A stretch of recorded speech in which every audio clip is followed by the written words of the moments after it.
Hello, everybody, and welcome to this Google Hangout from Sigma Xi, the Scientific Research Society. My name is Heather Thorstensen, and I'm the Manager of Communications at Sigma Xi. In this Google Hangout, we're going to be talking about Sigma Xi chapter communities. It's going to be an introductory level conversation about what the chapter communities are. We're going to be talking about why Sigma Xi is moving to the communities, the features of the communities, how your chapter can get one if you don't already have one.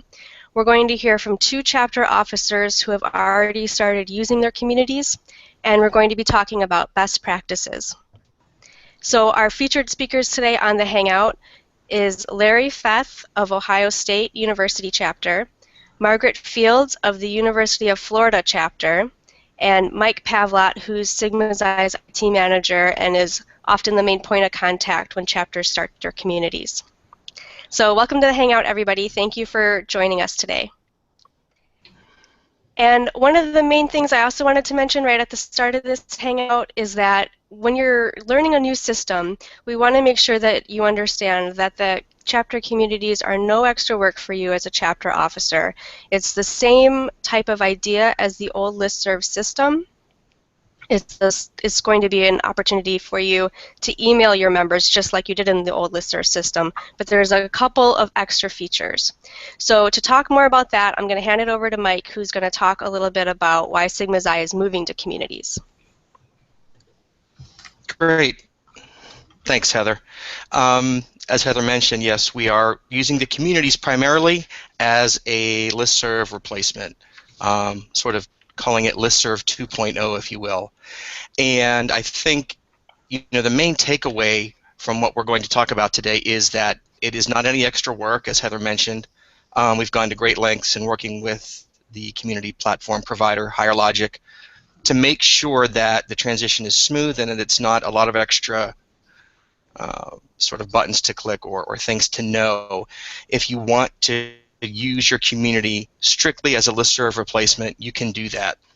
There's lots of other things which we're going to talk about in a second here, but the main takeaway is if you just want to swap out your listserv and use the new platform, you can do that, and it's pretty straightforward, which we're going to point out here in a second. So, Heather, I'm going to go ahead and share my screen here. Okay.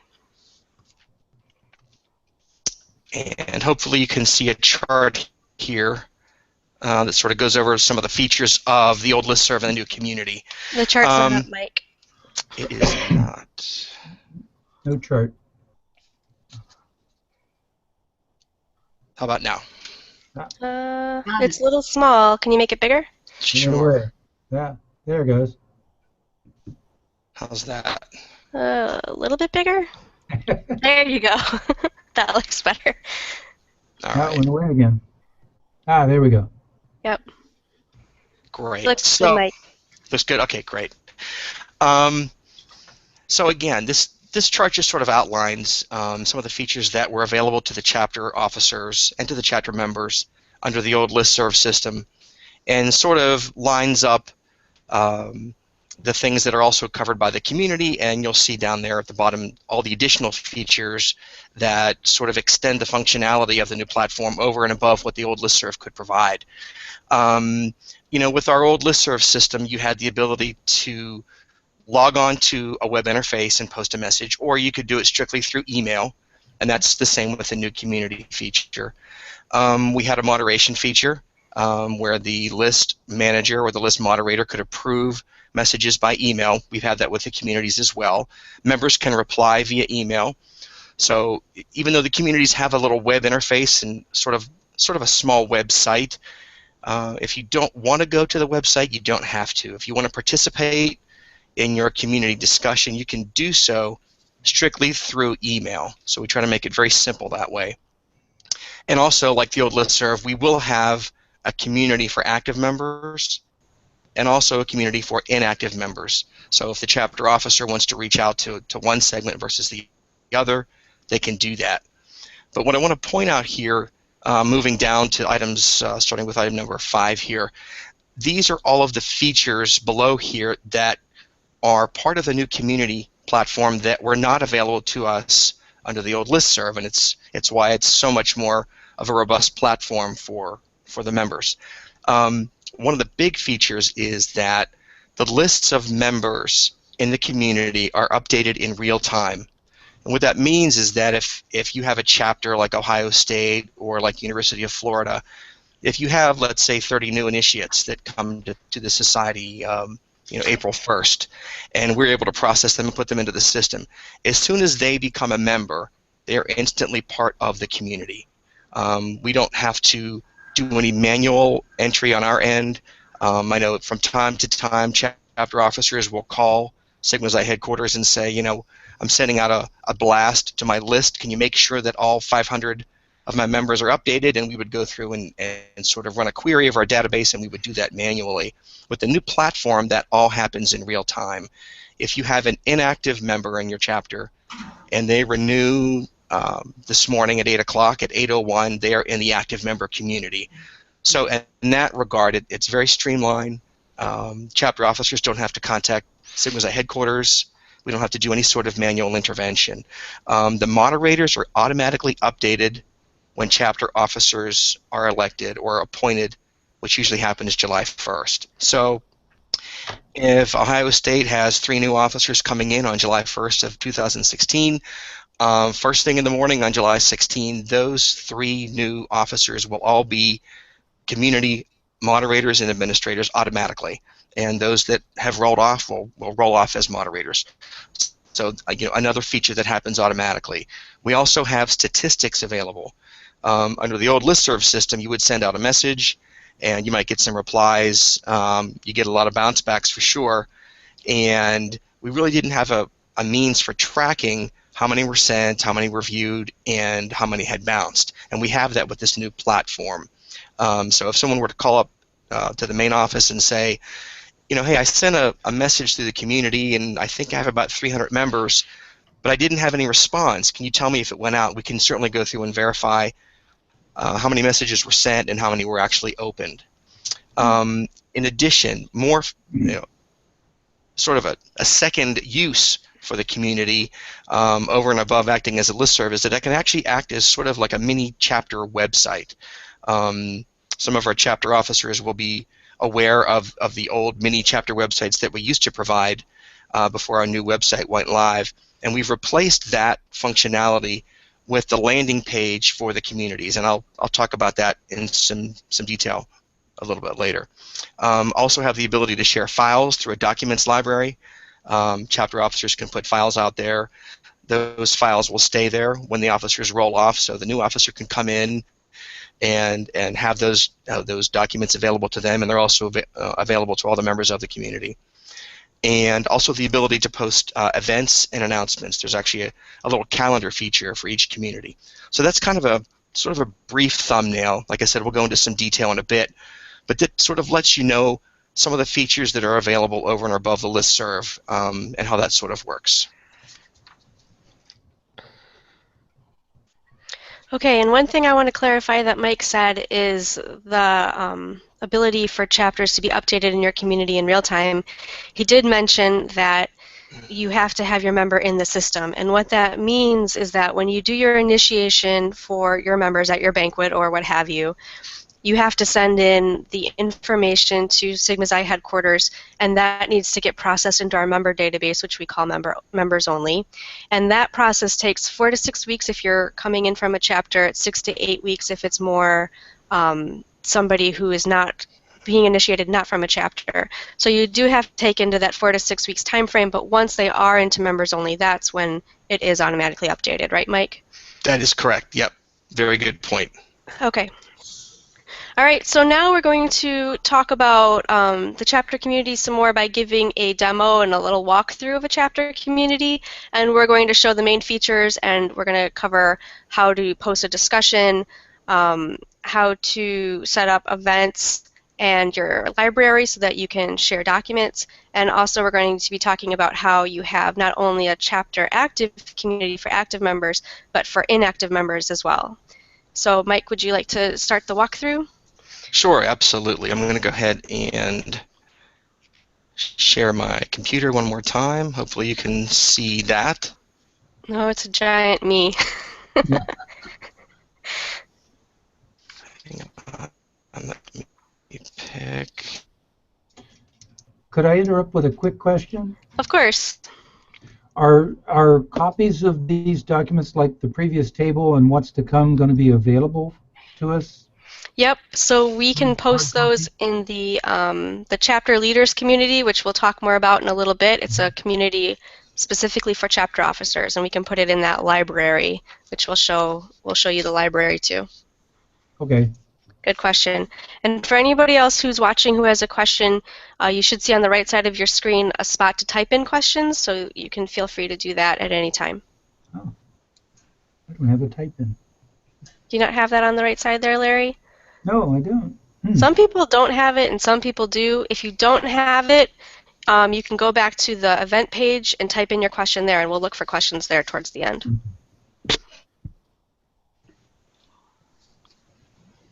So can you see my screen now, Heather? Hopefully. Yep, it's a little small. It is. Let's zoom this a little bit. How about now? Is that any better? Yep, that's better. Okay, great.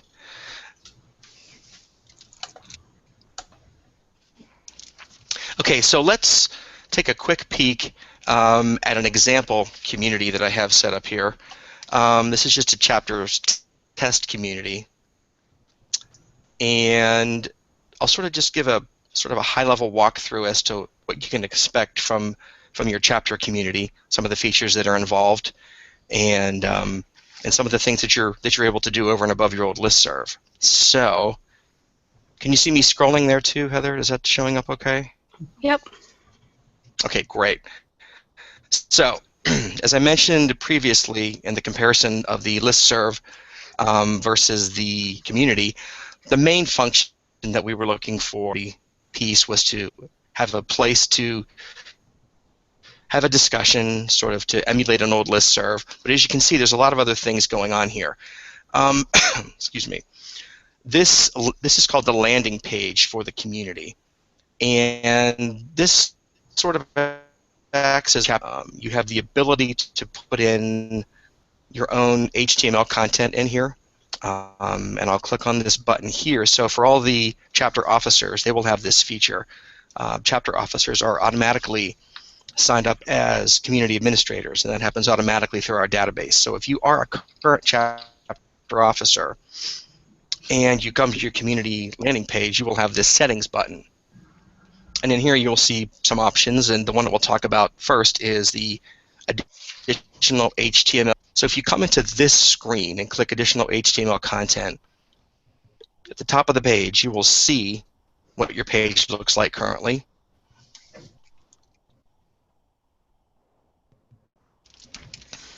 And then down here you will see a little WYSIWYG editor.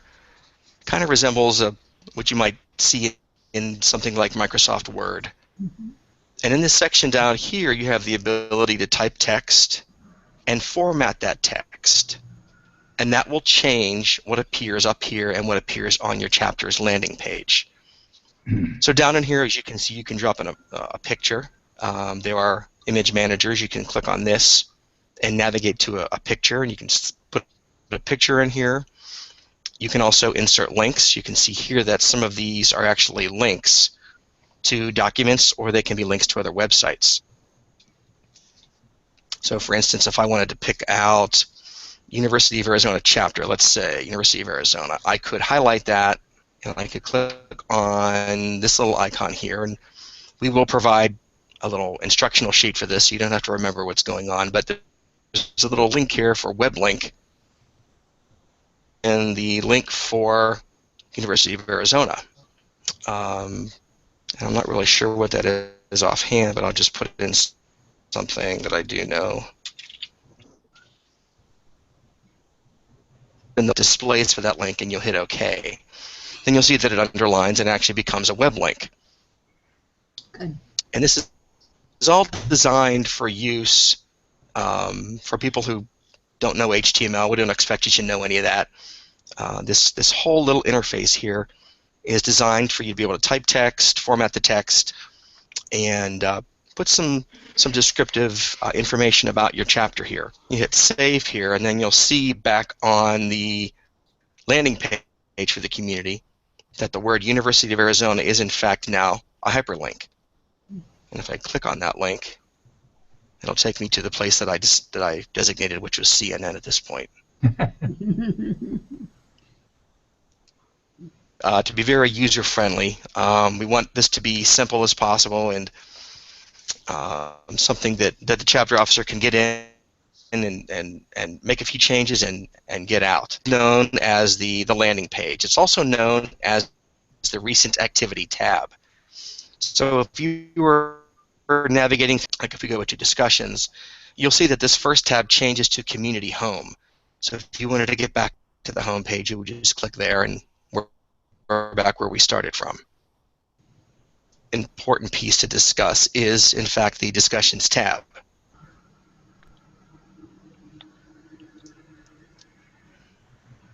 So on the discussions tab, you will have all of the posts and all of the replies that have been made to your chapter community. And there's two ways that a member of the community can post to their discussion. Come to the discussion tab, you can click post new message here from the website. You would type in your subject and put in some text.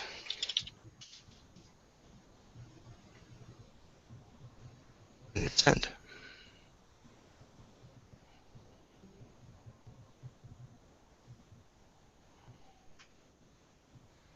Now that post will be sent in an email to the officers of the chapter, which are by default, they are the moderators. So let me show you what that moderation email looks like.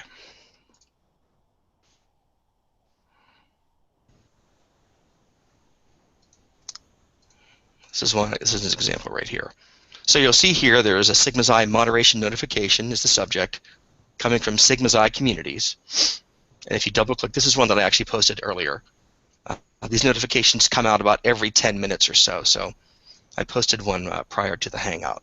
So when I come into here, so this will be sent to all the officers. It's a little small, Mike. Can you zoom it in at all? Sure, let's try. How about that? That's better, thank you. Better. So you'll see here discussion post and moderation. It has the name of the community to which the post has been made. And all you would do is click on this link in the email. And as the chapter officer / moderator, you will be taken to the moderation queue. Of course, you won't see the rest of this here. But you'll see anything in the queue that is pending. So you'll see here there's the subject here that I just posted on the web. And this is one that I posted earlier via email. So you would come in, you would click on the post, make sure that the text is appropriate, and you have approve or reject. If you hit approve,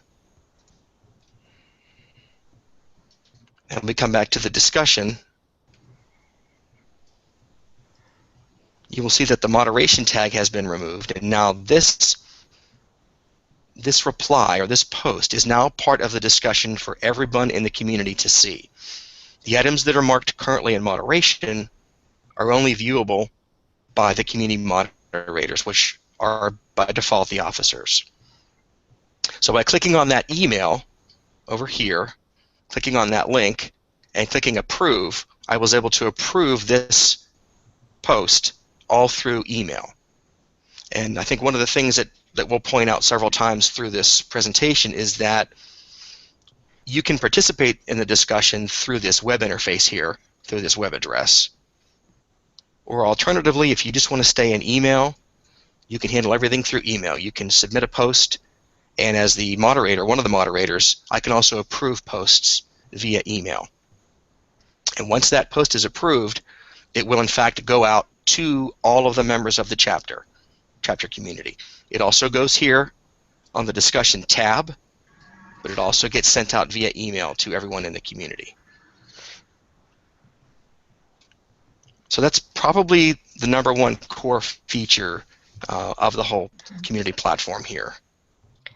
And just to clarify what Mike is talking about, once you approve that message, it does send out an email to all of your chapter members who are in your community. That's correct, and I should point out at this point that when we roll the communities out, we are setting all of the members of the community up automatically to receive the daily digest. So when a community goes live, let's say for Ohio State, everyone who is a current member of that chapter will be enrolled into the community. They don't have to sign up. They're put in automatically, and everyone will receive a copy of the daily digest.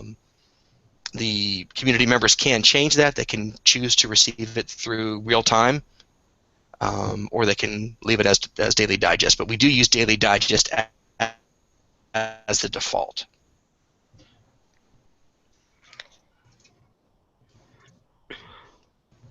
Okay, so And just to clarify what Mike discussions. means about the daily digest, that means that if there were to be multiple posts in one day, you would get one email at the start of the next day. So instead of getting multiple emails per day, you'd only get one email per day of all of the messages that were posted.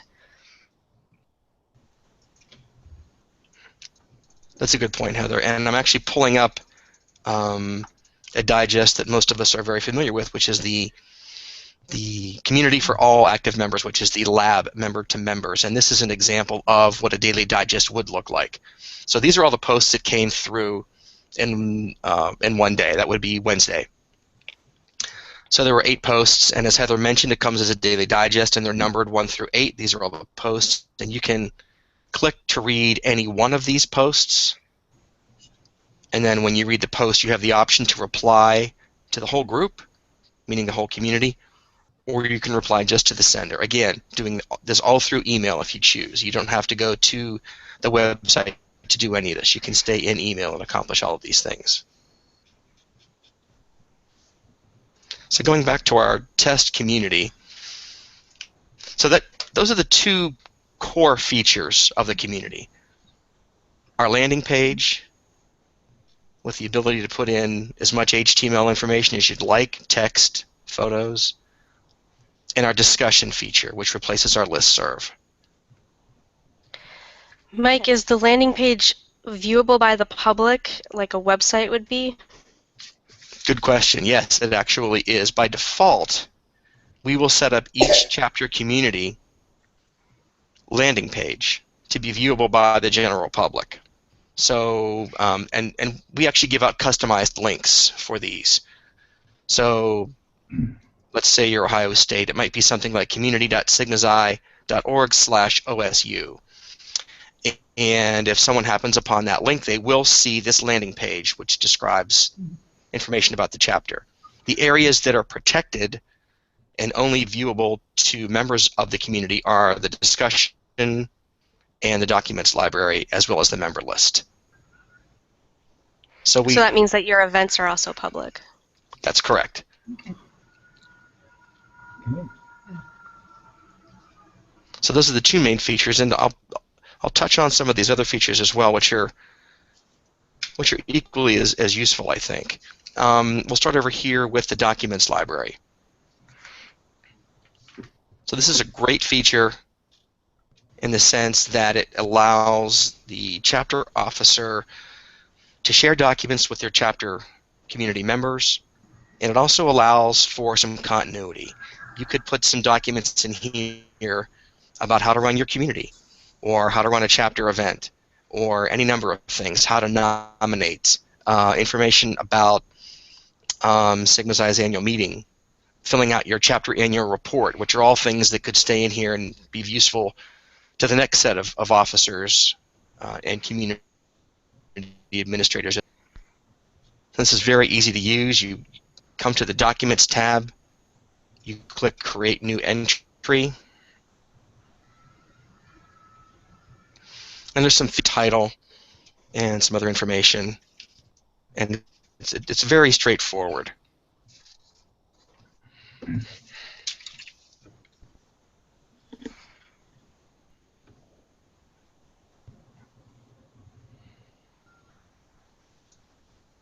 And down here you need to select this. It's actually wanting me to select the entry type. So here you would pick In most cases, you're going to pick standard file upload. These other items we don't really use too much. Not using really webinar. If you had a hyperlink, you'd probably put it on your landing page. But standard file upload is the most commonly used one. This would be for PDFs, Word documents, and so forth. You would click Choose and Upload. You could navigate to the file on your machine. I'll pick this email digest file. Click Upload. And finish. And it's that easy. Now when you come to sharing, this document is actually in moderation. And that's something that we may actually consider turning off. I think this chapter is set up to moderate uploaded files. But I believe for most communities that will actually be turned off. So that covers your documents library. Pretty straightforward. And the other two tabs that we have here. Sorry, Mike, can I just interject something? I just want to reiterate what you said about the continuity aspect of this and how helpful that could be. I've been talking to some chapters that are inactive now, but they're trying to start back up, and they're saying we don't know what was done in the past. And this would be a great tool for you, not only as a library, but like the history of your chapter. Absolutely, good point. Good point. It's your good point. I was just re-saying it. So back over here. So I'll sort of walk through these last two pretty quickly. They're pretty straightforward, but also useful. If you have a chapter event coming up, this would be a great place to sort of publicize this. Any members coming to your page will see this, and this is very similar to the other screen where you need to type in a title, chapter meeting, you'd pick your starting and ending dates.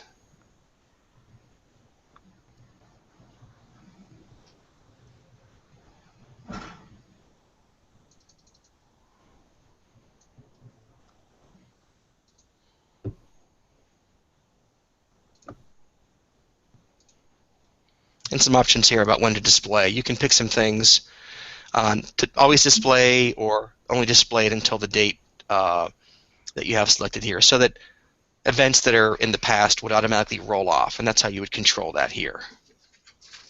And some other information. You might have an address.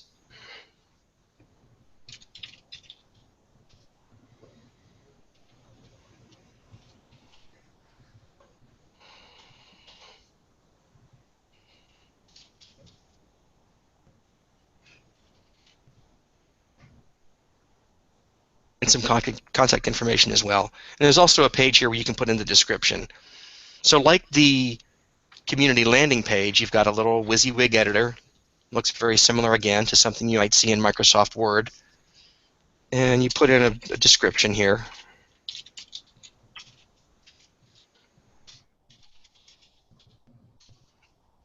And you have some of the same editing features as well. You can increase the text size, basic things you would do in a text editor. And you can also drop in links again. So if you wanted to put in a hot link on the word event that might take you to an event page, maybe it's a large event that's hosted by your university and there's an actual event page on the university's website, you might want to link to it here, so you could highlight the text and you have the exact same hyperlink feature that we had on the community landing page. Put in a link, put in some text, and hit OK. And there you'll see that it is now a hot link. You can put in a logo here, and you can also denote if any registration is required, and if it is required, you can link to that registration system. I'll click No Registration. And then you can click Finish. And you'll see that we now have one event, and we have the date and the time, and it's hot linked here. So this is the link that I just created, and if I click on this, it should take us to Google. And there we go. So again, pretty straightforward. think I lost mine. There we go.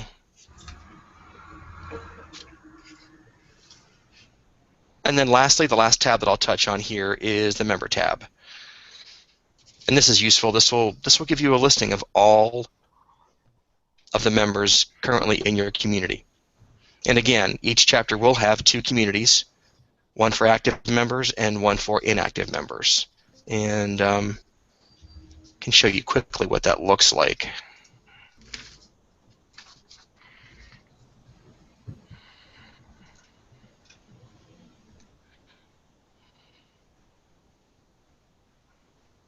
So here we have Cal Berkeley inactive. And it'll carry the same community name as the base. So their active chapter is just called University of California at Berkeley, and then we just add inactive members at the top. And the membership list looks directly at our database, so these are synced up in real time with exactly who we have listed as inactive from this chapter. And for Cal Berkeley, it's quite a few. Lots of potential renewals here for Cal Berkeley. And then I'll show you correspondingly, let me switch over and show you the Cal Berkeley active chapter as well.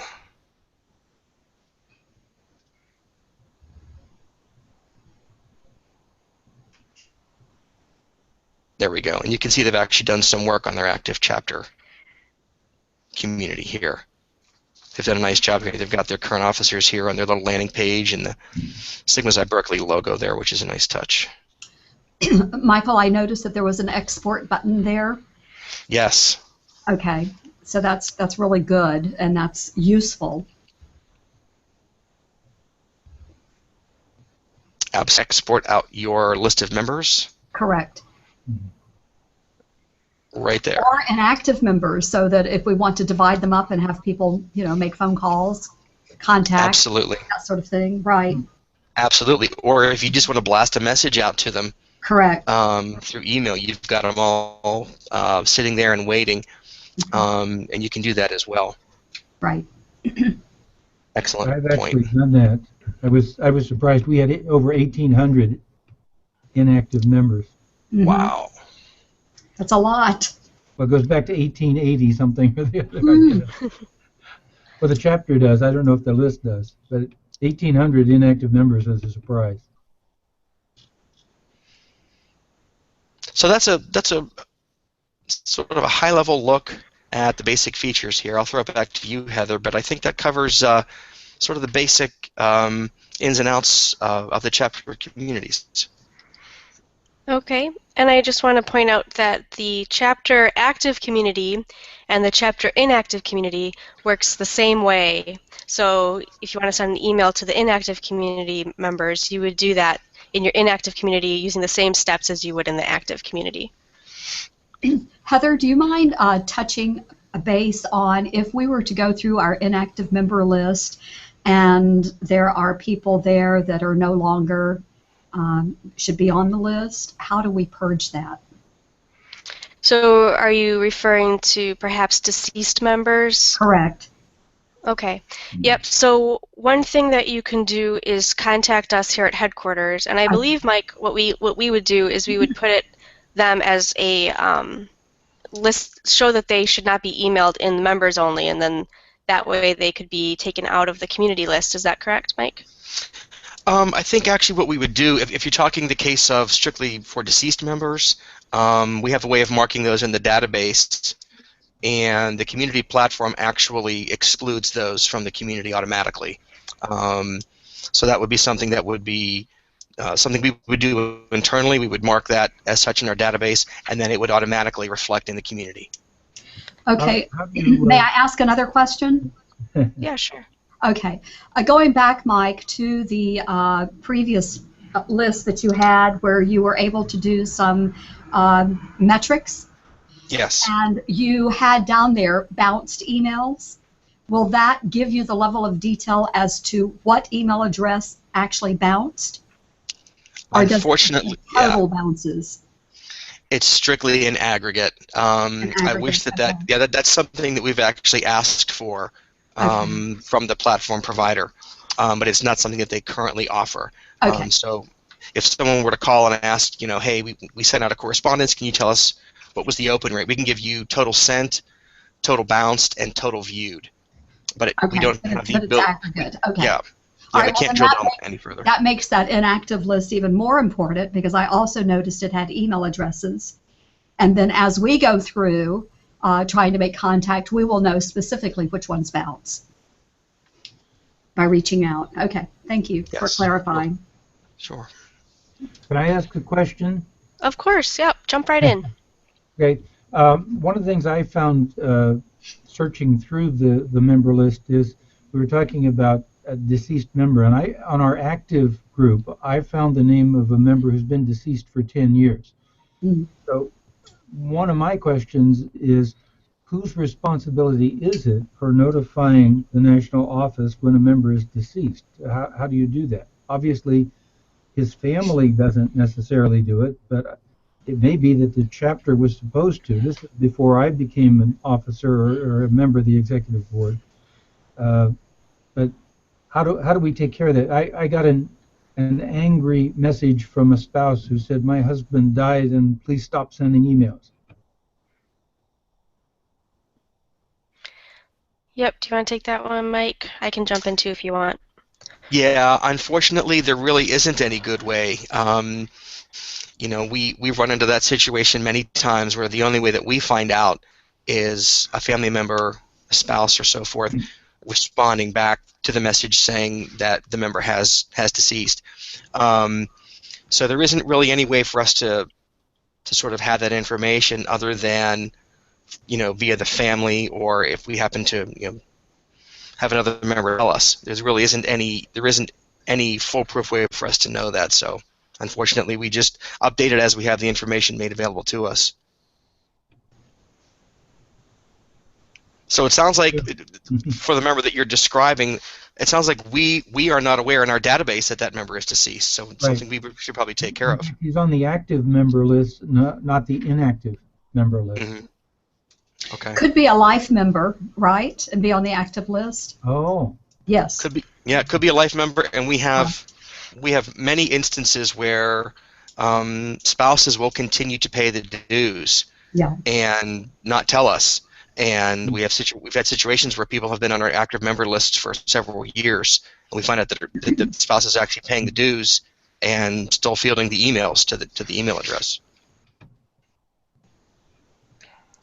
So it sounds like, Larry, when we're done with the Hangout, don't hang up. We'll talk offline about who that member is, so that we can make sure that we put them in the database as deceased. Okay. Okay. All right, so the next part of our Hangout is going to be about how a chapter can get a chapter community. And our hope is that we have many more chapter communities up and running by the time that we go to our annual meeting in November. We first launched them in August of 2014. I think we have about 20, last I heard, that are online. So this is still very new. If you don't have a chapter yet, don't worry, you're not behind. But we would like you to start using the communities. So, Mike, when a chapter is interested in joining the community platform and starting to use their community, what should they do? Well, what they can do is call us or send us an email. Send an email to chapters@sigmazi.org. That's the quickest way. If you're looking to get a community and you've not been given one to date, send an email to chapters@sigmazi.org, and we will take care of that. Usually within a day or two, we can get those rolled out. Our process to this point, and I think, Heather, we're up to about 35 or 37 chapter communities at this point. So we're sort of rolling these out slowly and steadily. And we have a list that we're going by in terms of priority, and we're sort of looking at the old listserv. And the chapters that were most active using the old listserv system are the ones that we're putting at the top of the list. So we're sort of taking it with that sort of priority approach. But as I said, if you want to get your community added to the top of the list and you'd like to start using it sooner rather than later, just drop us an email, chapters@sigmazi.org. Great. Okay, and now we're going to hear from our two chapter officers who are in the Hangout, Margaret and Larry, to talk about their experience of starting to use their chapter communities and questions that they've come across along the way that might help anybody who's new to the community as everybody who's watching starts their community. So, Larry, let's start with you. What kind of things did you run into when you started using the community for the Ohio State chapter? Um, I guess one of the first things was that I was treating the email feature very much like a listserv, and one of the problems was not knowing. You'd send an email out. We have about 300 members. I might get half a dozen responses, but I wouldn't know whether the responses were limited because only those people got the email, or some people got the email and ignored it, or they bounced, or whatever. I actually downloaded the full membership and an inactive member list the other day, and I found that of the 300 members, only 111 are using their OSU email address as their Sigma Xi email. Another 11 who are affiliated with the university but work at Nationwide Children's Hospital here in town are using Nationwide Children's, but that means more than half of the list are using Yahoo, Google, Outlook, at whatever, and it's very tough to know just how effective that message is. We were trying to get RSVPs back for our annual banquet, and I sort of annoyed the devil out of some people with multiple emails trying to reach those people who didn't respond. So some way to find out which emails are bouncing and which emails aren't would be very, very useful for us. Okay, and I would say that this question is one of the most, ooh, we're getting an echo. This question is one of the most popular questions that we have when we're talking about communities. It's the most popular one that I hear is chapter officers are questioning if the emails are going out. So, Mike, what would you say to that kind of question?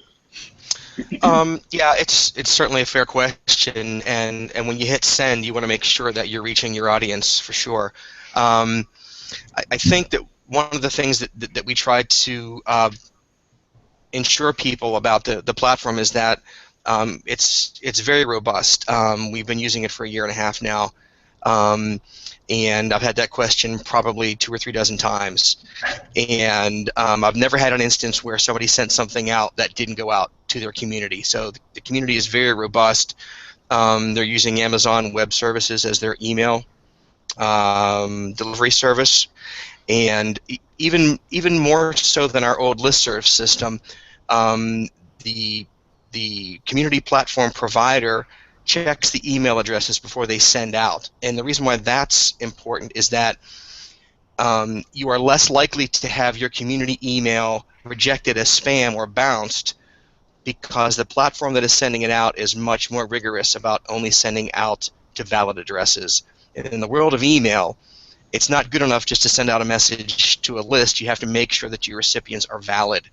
And if you repeatedly send out to invalid addresses, you are marked as, as a spammer, basically. And that puts you in jeopardy of having all of your future emails blocked. So, other than someone calling us and saying, hey, can you check on this message that I sent out on Thursday, there isn't any real way to know. We will know how many bounces there are. We'll know how many were sent and how many were opened. And sort of as a follow-up to that, to your statement about not using the university addresses, I think from our experience, that's actually preferable. If we have people who are using non-university accounts, we know that there is going to be a higher likelihood that that will be delivered, and that's because of our experience with the IT departments at universities. The universities tend to be a lot more strict about what they will and will not let in as far as emails coming to many recipients from one sender, which is, bulk email. So in our eyes, having a Yahoo or a Gmail or an Outlook or an MSN address is actually preferable.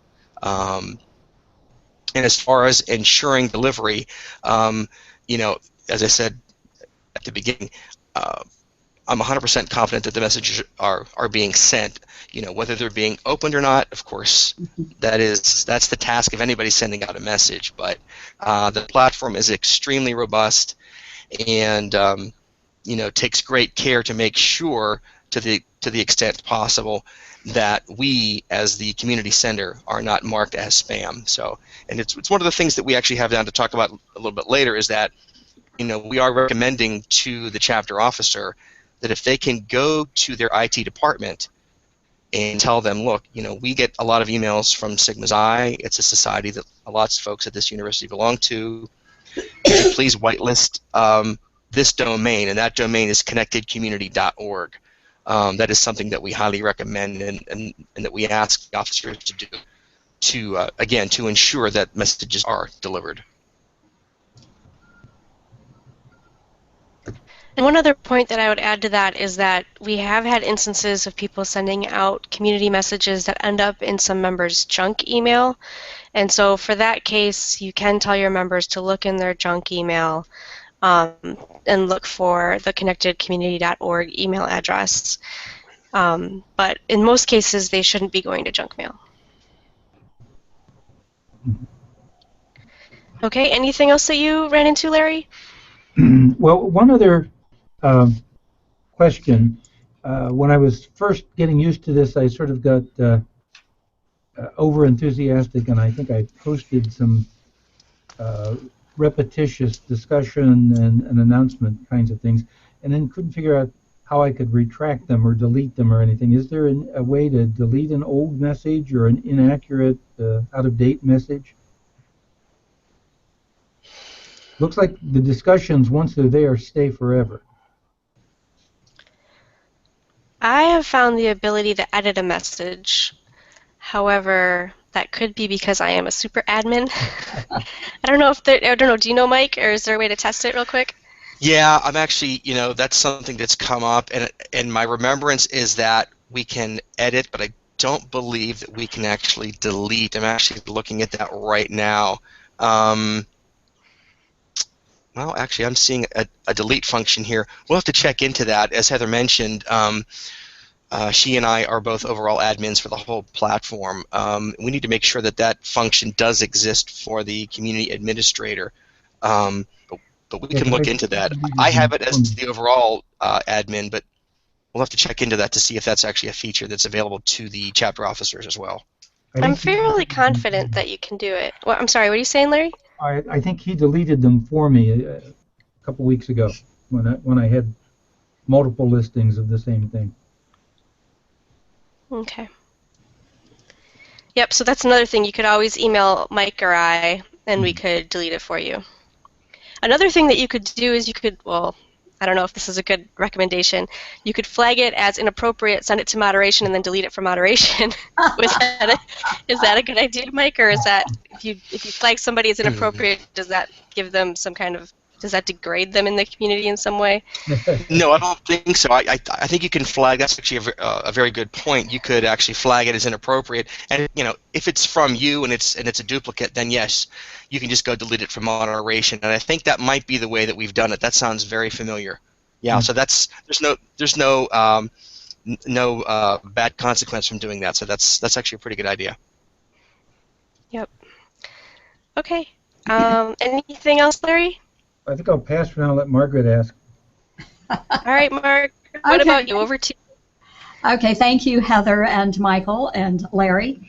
I fumbled around a lot whenever this first opened up, and so some of the issues might be a direct reflection on my inexperience rather than the system.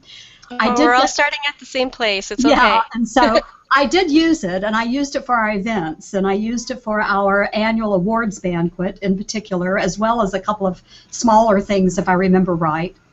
And the feedback I got from some of the members is that, oh, well, they got the email, but often people will set things aside to read later, not recognizing that this was an event for the UF chapter.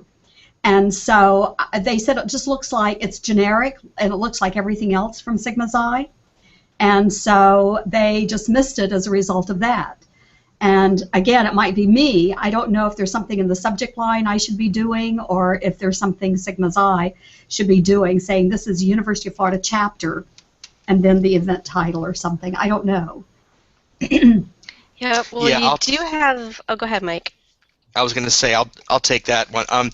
Yeah, unfortunately, what we have discovered, in particular, for the members who are receiving the Daily Digest, and that is the default setting, that because of the nature of it being a composite of all of the posts for that day, that the subject line is very generic. It basically just says something along the lines of, University of Florida chapter, something like that. So, if there's 4 or 5 posts, then those posts are listed in the body of the email. But you're right, the subject does not distinguish itself very well as something that is time sensitive, such as an event that you want someone to attend. So unfortunately, due to the nature of the Daily Digest, there really isn't a way around that at this point. Okay. All right. The other thing that another chapter might learn from is that I think that if I had done it over again, I would have sent out a message first, letting them know that we have this new system, this is how we're going to communicate, and whenever you see this, that you might want to double check for an event so that you don't miss the date, etc. But instead, I just posted sent, and there was really no forewarning to our members. And so I would highly recommend to future chapters who have not been active that they might want to do something along that line to inform their members a little bit better than I was able to do so. I was going to say, just to sort of add on to that, it's something that we may want to consider is our, and I say our, I mean Sigma Xi headquarters, our approach has been to sign folks up for the Daily Digest. If we were to change that and sign everyone up for real-time notification, then the subject that you put in your post will be the subject in the email message that you get as well. Mm-hmm. So maybe that's something we should reconsider, in that, if you have an event, you can put the subject in your post, and that's the subject that comes in the person's inbox as well. Mm-hmm. Maybe that's a good case for going to real time. I think our approach when we went live with this over a year ago was that we didn't want to clutter people's mailboxes up. Yeah. But, having said that, in my experience with the old listserv was that I think everybody was real time with the old listserv. Yes. So maybe we ought to, for future chapters, roll those out with the default being the real time. Right. Right. Can I ask a related question? Of course, Larry. If I choose digest, is that for all of the email from Sigma Xi, or is it just digest for the chapter's news, but I get real time for the lab to lab or for the chapter officers? And is that a decision for every email, or is it email group by email group? It's actually community by community. So if you're already receiving the lab, and you're probably getting the lab as a Daily Digest, your setting for your Ohio State chapter community is totally independent of that. So you can receive real-time alerts from your chapter community, but yet still keep the Daily Digest for the lab community. Okay. Okay, very good. I did have some very positive feedback in that it was effective. Whenever we sent out the event notification, it was effective, especially once I started hearing from people saying, well, I heard that this was going to happen, but I haven't gotten an email yet. And so I told them to go back and check, and sure enough, they just were confused because they were on the Daily Digest and just couldn't make the distinction. And so there's some very positive things about it, too. Yeah, and I also wanted you to talk, Margaret, about your recent banquet. Oh, well, thank you for asking me. Each year, what we do is we have an annual awards banquet, and we award a senior faculty research member, a junior member, and someone from the public school system that would be a pre-college in the area of science, an outstanding teacher. So we go through a nomination process, etc., for that. And so for our banquet this year, using the events page, we were able to get 68 people in attendance at our banquet, which I think is woohoo. I mean, that's a pretty big banquet, whatever you think about it. So we really had a wonderful time, and so I also submitted articles and photographs to our Gainesville Sun, which is our local newspaper in Gainesville, Florida, and I'm going to share this with you right now if you can see this. Yep. Can you see that?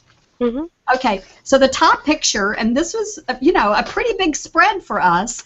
The top picture are our 3 faculty members that hold it a little higher up. Higher, okay. Yep, there you go. Down here is our new president, and here we also honored and recognized our students who received a GAIR scholarship. Even though it's not administered by the chapter, it was a really good way to bring in interest on campus because these kids were really excited. And so not only did I invite them, but I also invited their sponsors. And so we really had a great evening that evening, a wonderful program, an outstanding speaker. Now, they didn't put in a couple of the photos I sent. I had a speaker from one of our preeminent hires, and also I had the new initiates, and I'm hoping that'll be in another paper because, I mean, we did hog the page for the Achiever page for that particular day. And so I was really tickled with the outstanding results that we got, and I appreciate what Sigma Xi National did for us. You also helped us, whether you remember it or not, or maybe it was somebody else in a different department. We had a lot of last-minute initiates, and I know that it takes 4 to 6 weeks, but we were able to get those certificates, and we got those certificates in time. And so when we initiated our new members, which we had maybe between 12 and 16 new members, that included associate members as well as full membership, we were able to hand them their certificates at this awards banquet. So it was great. That's awesome. I'm glad, and I'm glad that the community played a part in that for you. It did. It did. We have another event coming up. We've got a lecture and lunch coming up May 31st, and I have got to get on the stick to get it advertised, and I'm sorry. But looking at what you presented today, it reminds me I've got a lot of work to do because I think that the material that we posted for our UF chapter was quite minimal, and I'm seeing now that there's going to be some real rewards by me posting a lot more information about our chapter as well as the university. Great, great. Okay, well, we have just like a couple more minutes of the Hangout before we run out of time. And there was one major thing besides what we've already talked about that I wanted to share, which is the chapter leader community. So in addition to each chapter having communities for your inactive members and your active members, we've also created a community just for chapter officers for you to come together and have discussions and ideas from one another.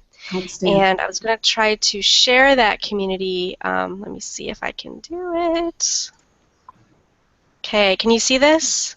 Yes. Yes. Okay. That's good. So all you would need to do is when you're in the community platform, which is community.sigmaxi.org, you would log in, and up here in the top blue bar where it says communities, you would say, oops, I have to actually do it on my screen. You would say,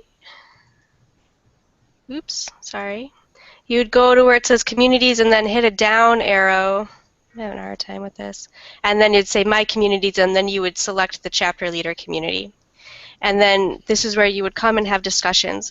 And our Director of Membership, Chapters, and Programs, Eman Ganem, has been sending out what she calls the Chapter Leader Communication every other week. It's a newsletter that she posts in this community, and it has all about business news, our current membership campaign, upcoming events, what other chapters are doing.